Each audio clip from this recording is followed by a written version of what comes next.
Hi అండి. Welcome to Python life YouTube channel. ఈ క్లాస్లో మనం అజ్యూర్లో అడ్వాన్స్డ్ నెట్వర్కింగ్ సర్వీసెస్ గురించి డిస్కస్ చేద్దాం. ఓకేనా?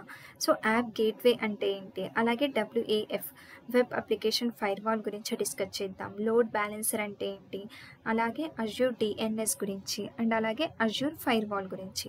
సో ఈ కాన్సెప్ట్స్ అన్ని మనము ఈ క్లాస్లో కవర్ చేద్దాం. ఓకేనా? సో ఈ కాన్సెప్ట్స్ అర్థం అవ్వడానికి నేను ఒక చిన్న ఎగ్జాంపుల్ చెప్తాను. ఆ ఎగ్జాంపుల్ మీకు అర్థమవుతే ఈ కాన్సెప్ట్స్ అన్నీ కూడా ఈజీగా అర్థమవుతాయి. ఓకేనా? సో ఫస్ట్ మనము ఆ ఎగ్జాంపుల్ డిస్కస్ చేద్దాం. ఫర్ ఎగ్జాంపుల్, ఒక రియల్ ఎస్టేట్ పర్సన్ ఉన్నారు. సో అతని పేరు వచ్చేసి జాన్ అనుకోండి. సో అతను ఒక సెక్యూర్ హౌసింగ్ సొసైటీని బిల్డ్ చేశారు. ఆ సెక్యూర్ హౌసింగ్ సొసైటీలో మనకి 3 బ్లాక్స్ ఉన్నాయి. ఏంటి? Block A, block B and block 3. So ఇలా మనకి 3 బ్లాక్స్ అనేవి ఉన్నాయి. 3 బ్లాక్స్లో మల్టిపుల్ హౌసెస్ అనేవి ఉన్నాయి. ఇలా బ్లాక్ Aలో ఒక 4 హౌసెస్ అనేవి, బ్లాక్ Bలో ఒక 5 హౌసెస్, బ్లాక్ 3లో ఒక 6 హౌసెస్ అనేవి ఇలా ఉన్నాయి. మల్టిపుల్ హౌసెస్ అనేవి ఉన్నాయి. సో ఆ టోటల్ సెక్యూర్ హౌసింగ్ సొసైటీ చుట్టూ మంచి కంపౌండ్ వాల్ కూడా ఉంది. సో ఇదంతా కూడా ఏంటి? Compound wall. సో సెక్యూర్గా ఎవరు రాకుండా ఉండడానికి అండ్ ఒక గేట్ కూడా ఉంది ఇక్కడ. ఓకేనా? సో ఆ సెక్యూర్ హౌసింగ్ సొసైటీకి ఎంట్రీన గేట్. సో ఈ గేట్ దగ్గర సెక్యూరిటీ గార్డ్ కూడా ఉన్నారు. ఆ సెక్యూరిటీ ఏం చేస్తాడు అంటే, ఎవరైనా అన్ఆథరైజ్డ్ పర్సన్స్ కానీ నాన్ లెజిటిమేటెడ్ పర్సన్స్ ఎవరు కూడా ఈ సొసైటీలోకి, ఈ సెక్యూర్ హౌసింగ్ సొసైటీలోకి ఎంటర్ అవ్వకుండా చూసుకుంటారు. ఓకేనా?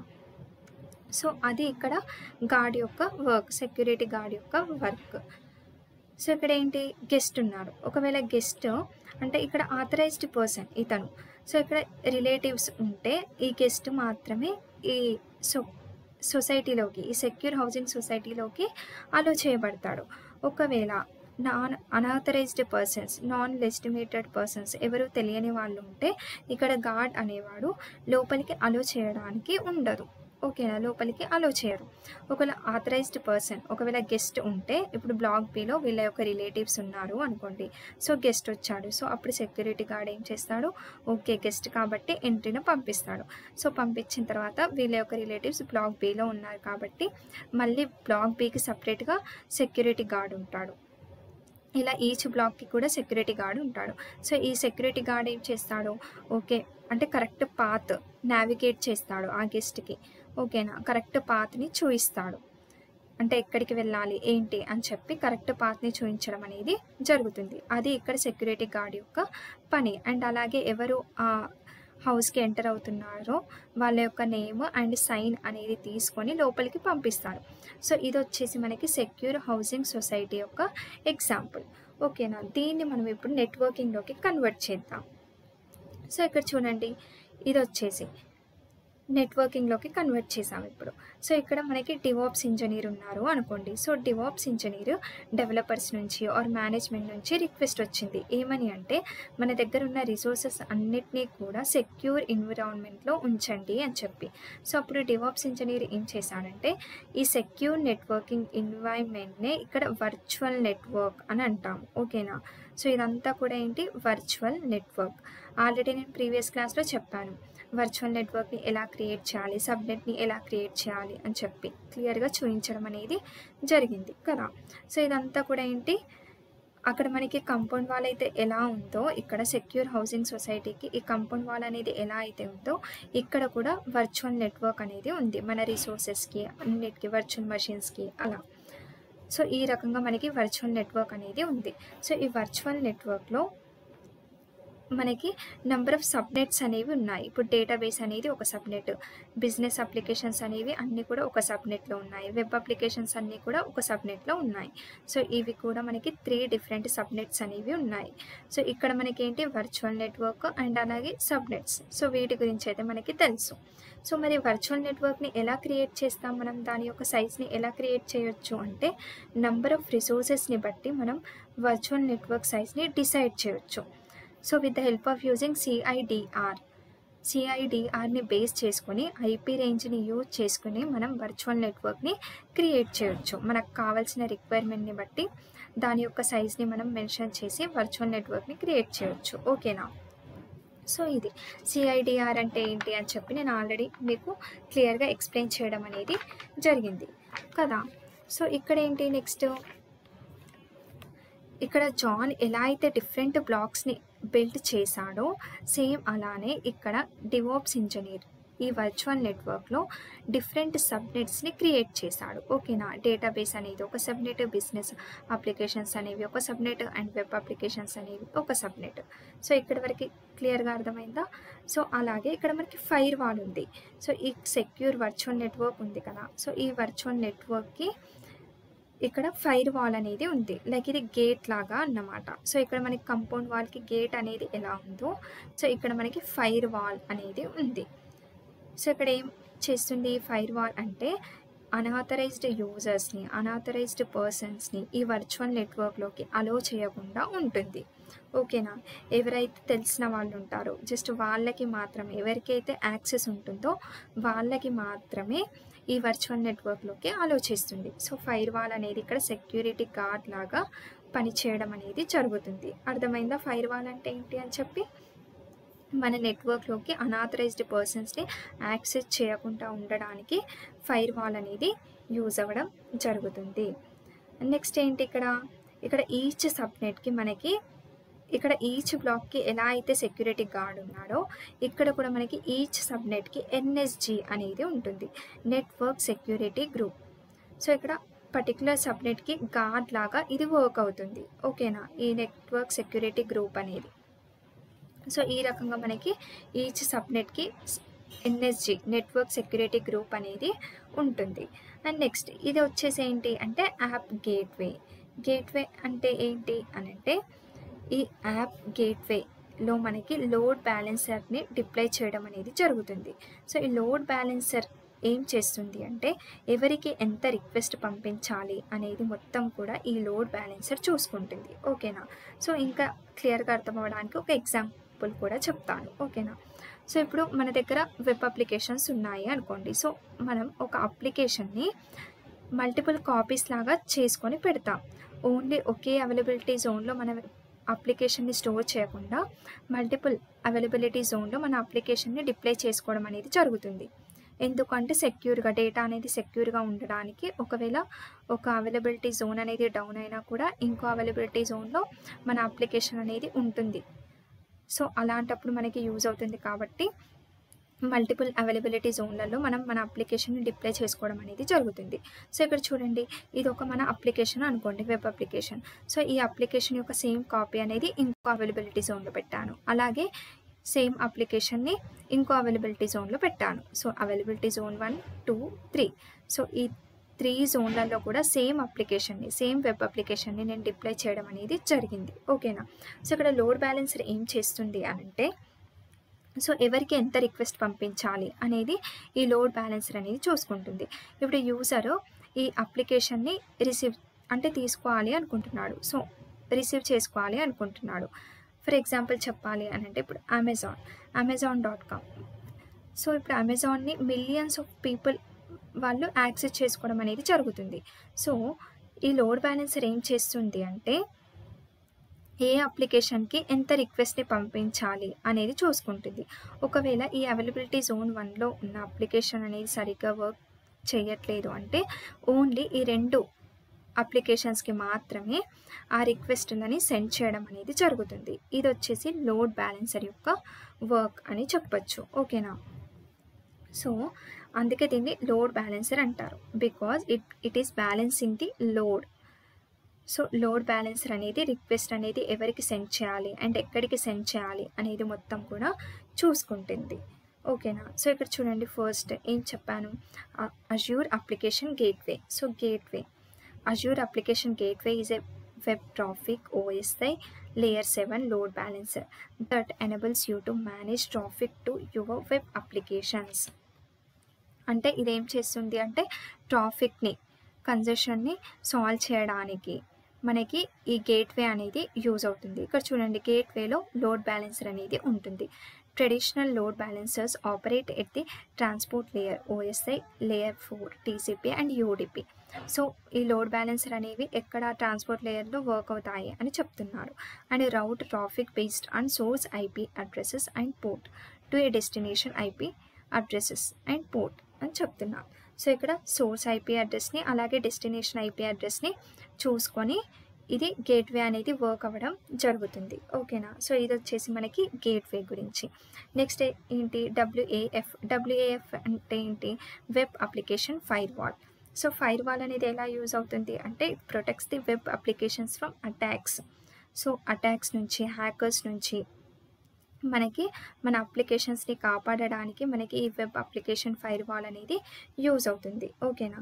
ఇక్కడ ఏం చెప్తున్నాం, a web application firewall protects web applications from attacks by filtering and monitoring HTTP traffic అని చెప్తున్నాం. సో ఇది వచ్చేసి మనకి WAF గురించి. నెక్స్ట్ ఏంటి, Azure load balancer. Load balancer అంటే ఏం చెప్పాను ఇందాక, అంటే ఎవరికి ఎంత రిక్వెస్ట్, ఏ అప్లికేషన్కి ఎంత రిక్వెస్ట్ పంపించాలి అని చెప్పి చూసుకుంటుంది అన్నాను కదా. సో ఇక్కడ చూడండి, Azure load balancer allows you to distribute traffic to your back and pool which can contain virtual machines or virtual machine scale set or containers. And Azure Load Balancer provides high availability for your application అని చెప్తున్నాం. So ఇక్కడ చూడండి, ఇది load balancer అనుకుంటే back ఎండ్లో like ఏ అప్లికేషన్కి ఎంత request పంపించాలి అనేది మనకి చెప్తుంది. ఆల్రెడీ మీకు చెప్పాను లోడ్ బ్యాలెన్సర్ ఏం చేస్తుంది అనేది. ఇప్పుడు ఫర్ ఎగ్జాంపుల్ ఒక 60 రిక్వెస్టులు ఈ లోడ్ బ్యాలెన్సర్కి వచ్చాయనుకోండి. సో ఫస్ట్ 20 రిక్వెస్ట్లు అనేవి ఒక అప్లికేషన్కి, సెకండ్ 20 రిక్వెస్ట్లు అనేవి ఇంకో అప్లికేషన్కి, అండ్ థర్డ్ 20 రిక్వెస్ట్లు అనేవి ఈ థర్డ్ అప్లికేషన్కి పంపించడం అనేది జరుగుతుంది. సో అన్ని అప్లికేషన్స్కి ఈక్వల్గా వర్క్ని అలాట్ చేయడం అనేది జరుగుతుంది. సో ఇది వచ్చేసి లోడ్ బ్యాలెన్సర్ యొక్క వర్క్. అండ్ దీనివల్ల మళ్ళీ ఇంకొక యూజ్ ఏంటిది అంటే, ఒకవేళ ఒక అవైలబిలిటీ జోన్లో ఉన్న అప్లికేషన్ అనేది వర్క్ అవ్వలేదు అనుకోండి. ఫర్ ఎగ్జాంపుల్ ఇక్కడ ఈ అప్లికేషన్ వర్క్ అవ్వట్లేదు. సో ఇప్పుడు దీనికి 60 రిక్వెస్ట్లు వస్తే ఇదేం చేస్తుంది, 30 రిక్వెస్ట్లని ఈ అప్లికేషన్కి అండ్ 30 రిక్వెస్ట్లని ఈ అప్లికేషన్కి పంపించడం అనేది జరుగుతుంది.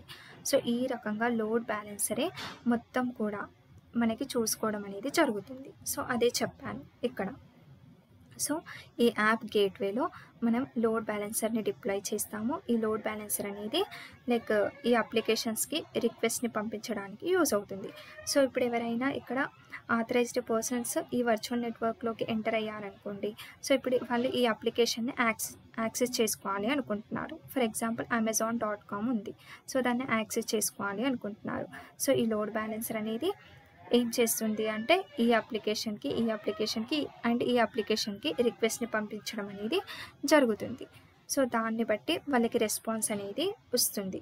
సో ఈ రకంగా లోడ్ బ్యాలెన్సర్ అనేది మనకి యూజ్ అవుతుంది. ఇక్కడ చూడండి, ఇది మనకి అజ్యూర్ లోడ్ బ్యాలెన్సర్ గురించి. నెక్స్ట్ ఏంటి, అజ్యూర్ DNS. మరి DNS అంటే ఏంటి అని అంటే చూద్దాం. ఓకేనా. ఇక్కడ చూడండి, లోడ్ బ్యాలెన్సర్కి ఇక్కడ DNS ఉంది. ఈ DNS అనేది ఎందుకు యూజ్ అవుతుంది అని అంటే, ఇప్పుడు ఫర్ ఎగ్జాంపుల్ Amazon.com ఉంది అనుకోండి. సో Amazon.comని మనం యాక్సెస్ చేసుకోవాలి అన్నప్పుడు లైక్ స్పెసిఫిక్గా ఆ వెబ్సైట్ యొక్క స్పెసిఫిక్ IP అడ్రస్ని మనం ఎంటర్ చేసి యాక్సెస్ చేసుకోవాల్సిన అవసరం లేదు కదా. ఎందుకంటే IP అడ్రస్ అంటే అదంతా లైక్ గుర్తుపెట్టుకోవడము, ఆ నెంబర్స్ని అదంతా చాలా కష్టం. సో అందుకు అంటే with the help of using IP అడ్రస్తో యాక్సెస్ చేసుకోవడం కాకుండా with the help of using domain నేమ్తో మనము యాక్సెస్ చేసుకోవడానికి మనకి ఈ DNS అనేది యూజ్ అవుతుంది. ఓకేనా. DNS is nothing but domain name service అని చెప్పొచ్చు. అంటే with the help of using అంటే వెబ్సైట్ని మనము యూజింగ్ డొమైన్ నేమ్ని యూజ్ చేసుకొని యాక్సెస్ చేసుకోవడానికి మనకి ఈ డొమైన్ నేమ్ సర్వీస్ అనేది యూజ్ అవ్వడం జరుగుతుంది. ఓకేనా. ఆల్రెడీ DNS గురించి నేను ప్రీవియస్ క్లాస్లో కూడా చెప్పాను. ఎప్పుడు అంటే మనం virtual network overview page discuss చేసినప్పుడు DNS అనేది ఎలా యూజ్ అవుతుంది ఏంటి అనేది డిస్కస్ చేశాను కదా. సో ఇక్కడ మెయిన్ వర్క్ ఏంటి అంటే, ఇప్పుడు మనం ఒక వెబ్సైట్ని యాక్సెస్ చేసుకోవాలి అంటే with the help of using IP address ద్వారా యాక్సెస్ చేసుకోకుండా దాని యొక్క డొమైన్ నేమ్ ఇప్పుడు .com, Amazon.com ఇలా మనము యాక్సెస్ చేసుకోవడం అనేది జరుగుతుంది వెబ్సైట్ని. సో దాని పర్పస్ మనకి ఈ DNS అనేది యూజ్ అవుతుంది, డొమైన్ నేమ్ సర్వీస్ అని చెప్పి. ఓకేనా. సో ఇది వచ్చేసి Azure DNS. చూడండి, Azure DNS is a hosting service for DNS domains that provides name resolutions by using Microsoft Azure infrastructure. By hosting your domains in Azure, you can manage your DNS records by using the same credentials, APIs, tools and billing as your other Azure services అని చెప్తున్నా. So ఇక్కడ example కూడా ఇచ్చాం ఏంటి, when you open a web browser and go to a website you don't have to remember and enter long number. అంటే IP అడ్రస్ని enter చేయకుండా మనం మన వెబ్సైట్లోకి వెళ్ళాలి అనుకుంటే ఐపీ అడ్రస్ని ఎంటర్ చేయకుండా ఇన్స్టెడ్ ఆఫ్ దట్ దానికి బదులుగా you can enter a domain నేమ్ని యూజ్ చేసుకొని లేకపోతే amazon.com .in.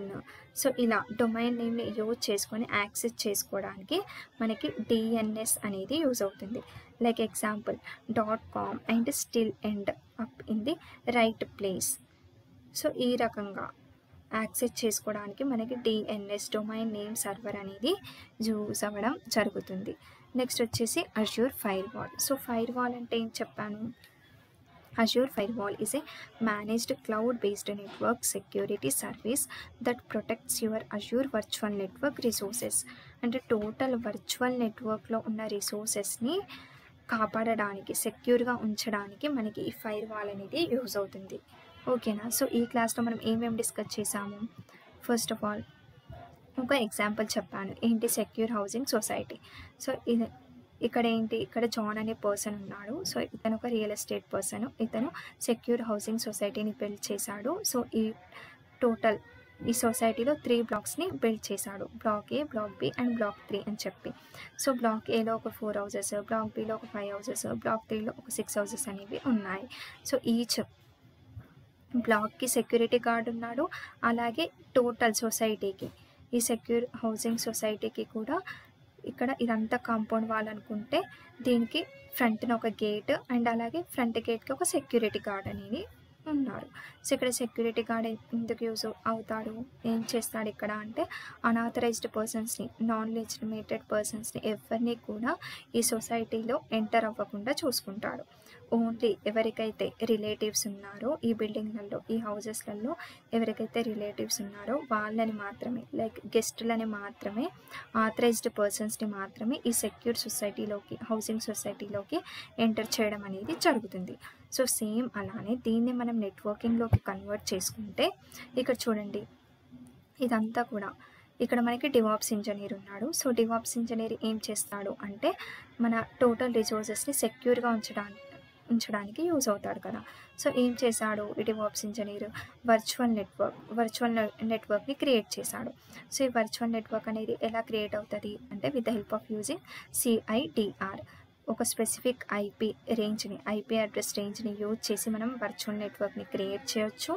అండ్ ఈ వర్చువల్ నెట్వర్క్కి మనకి చుట్టూ ఇక్కడ ఫైర్వాల్ ఉంది. సో ఈ ఫైర్వాల్ అంటే ఏంటి, లైక్ సెక్యూరిటీ గార్డ్ అన్నమాట. టోటల్ ఈ వర్చువల్ నెట్వర్క్ని కాపాడడానికి, సెక్యూర్గా ఈ లోపల ఉన్న రిసోర్సెస్ అన్నిటిని సెక్యూర్గా ఉంచడానికి ఈ ఫైర్వాల్ అనేది యూజ్ అవుతుంది. ఓకేనా. అండ్ ఇక్కడ మల్టిపుల్ బ్లాక్స్ ఎలా అయితే ఉన్నాయో ఇక్కడ మనకి మల్టిపుల్ సబ్నెట్స్ ఉంటాయి. వర్చువల్ నెట్వర్క్లో మనకి మన ఇష్టం ఉన్నన్ని సబ్నెట్స్ని క్రియేట్ చేయొచ్చు కదా. సో ఇక్కడ ఫస్ట్ నేను డేటాబేస్ సబ్నెట్ని క్రియేట్ చేశాను, తర్వాత బిజినెస్ అప్లికేషన్ సబ్నెట్ని క్రియేట్ చేశాను, అండ్ ఇక్కడ వెబ్ అప్లికేషన్ సబ్నెట్ని క్రియేట్ చేశాను. సో నాకు వెబ్ అప్లికేషన్స్ అన్నీ కూడా నేను ఈ సబ్నెట్లో స్టోర్ చేస్తాను. బిజినెస్ అప్లికేషన్స్ అన్నీ కూడా, బిజినెస్ లాజిక్ అప్లికేషన్స్ అన్నీ కూడా ఈ బిజినెస్ అప్లికేషన్ సబ్నెట్లో స్టోర్ చేస్తాను. అండ్ డేటాబేస్ అప్లికేషన్స్ అన్నీ కూడా ఈ డేటాబేస్ అప్లికేషన్ సబ్నెట్లో స్టోర్ చేస్తాను. ఓకేనా. సో ఇప్పుడు నాకు ఇక్కడ వెబ్ అప్లికేషన్లో ఒక అప్లికేషన్ని నేను ఇక్కడ డిప్లాయ్ చేయడం అనేది జరిగింది. సో ఎప్పుడైనా మనము ఒక అప్లికేషన్ని మాత్రమే డిప్లాయ్ చేయకుండా దాన్ని ఈ యొక్క మల్టిపుల్ కాపీస్ అనేవి మల్టిపుల్ అవైలబిలిటీ జోన్లలో డిప్లాయ్ చేయడం అనేది జరుగుతుంది. ఓకేనా. సో ఇప్పుడు ఈ అప్లికేషన్ నేను అవైలబిలిటీ జోన్ 1లో డిప్లాయ్ చేశాను. ఇదే అప్లికేషన్ని నెక్స్ట్ అవైలబిలిటీ జోన్ 2లో డిప్లాయ్ చేశాను. అండ్ అలాగే నెక్స్ట్ అవైలబిలిటీ జోన్ 3లో కూడా డిప్లాయ్ చేశాను. ఓకేనా. సో ఈ రకంగా నేను నా అప్లికేషన్ డిప్లాయ్ చేసుకున్నాను. అండ్ నెక్స్ట్ ఇక్కడ ఏంటి అంటే ఇక్కడ ఈచ్ సబ్నెట్కి NSG, నెట్వర్క్ సెక్యూరిటీ గ్రూప్ అనేది ఉంటుంది. ఎందుకు అంటే ఇప్పుడు నాకు వెబ్ అప్లికేషన్స్ అన్నీ కూడా సెక్యూర్గా ఉండటానికి ఈ నెట్వర్క్ సెక్యూరిటీ గ్రూప్ అనేది ఉంటుంది ఈచ్ సబ్నెట్కి. ఇక్కడ ఎలా అయితే ఈచ్ బ్లాక్కి గార్డ్ ఉన్నాడో, సెక్యూరిటీ గార్డ్ ఉన్నాడో, సో సేమ్ ఇక్కడ కూడా అలానే ఈచ్ సబ్నెట్కి కూడా మనకి ఎన్ఎస్జి, నెట్వర్క్ సెక్యూరిటీ గ్రూప్ అనేది ఉంటుంది. నెక్స్ట్ వచ్చేసి యాప్ గేట్వే. యాప్ గేట్వే అంటే ఏం చెప్పాను, ఈ గేట్వేలో మనం లోడ్ బ్యాలెన్సర్ని డిప్లాయ్ చేస్తాము. ఈ లోడ్ బ్యాలెన్సర్ అనేది ఏం చేస్తుంది అంటే అప్లికేషన్కి, అంటే ఏ అప్లికేషన్స్కి ఎంత రిక్వెస్ట్ పంపించాలి ఏంటి అని చెప్పి కూడా మొత్తం ఈ లోడ్ బ్యాలెన్సర్ అనేది చూసుకుంటుంది. సో ఈ లోడ్ బ్యాలెన్సర్ అనేది విత్ హెల్ప్ ఆఫ్ యూజింగ్ అంటే డిఎన్ఎస్, డొమైన్ నేమ్ని యూజ్ చేసుకొని యాక్సెస్ చేయడం అనేది జరుగుతుంది. సో ఇప్పుడు ఫర్ ఎగ్జాంపుల్ మనకి amazon.com ఉంది. సో amazon.comని మనం యాక్సెస్ చేసుకోవాలి అంటే ఐపీ అడ్రస్తో యాక్సెస్ చేసుకోవడం అనేది చాలా కష్టం. సో అందుకని with the help of using domain name సర్వర్ని యూజ్ చేసి మనము మన అప్లికేషన్ని యాక్సెస్ చేసుకోవచ్చు, మనం మన వెబ్సైట్లోకి వెళ్ళొచ్చు. ఓకేనా. సో ఇది లోడ్ బ్యాలెన్సర్ యొక్క వర్క్. సో ఈ క్లాస్లో మనం ఏంటి, యాప్ గేట్వే అంటే ఏంటి, డబ్ల్యూఏఎఫ్ అంటే ఏంటి, వెబ్ అప్లికేషన్ ఫైర్వాల్ గురించి డిస్కస్ చేసాము. అలాగే లోడ్ బ్యాలెన్సర్ అంటే చూసాము, and DNS domain name server అంటే చూసాము, అండ్ అలాగే అజ్యూర్ ఫైర్వాల్ అంటే వర్చువల్ నెట్వర్క్కి ఫైర్వాల్ ఉంది కదా, సో దాని గురించి కూడా చూసాము. ఓకేనా. సో ఈ క్లాస్ మీ అందరికీ క్లియర్గా అర్థమైంది అని నేను అనుకుంటున్నాను. నెక్స్ట్ క్లాస్లో ఇంకో కొత్త టాపిక్ గురించి డిస్కస్ చేద్దాం. Thank you.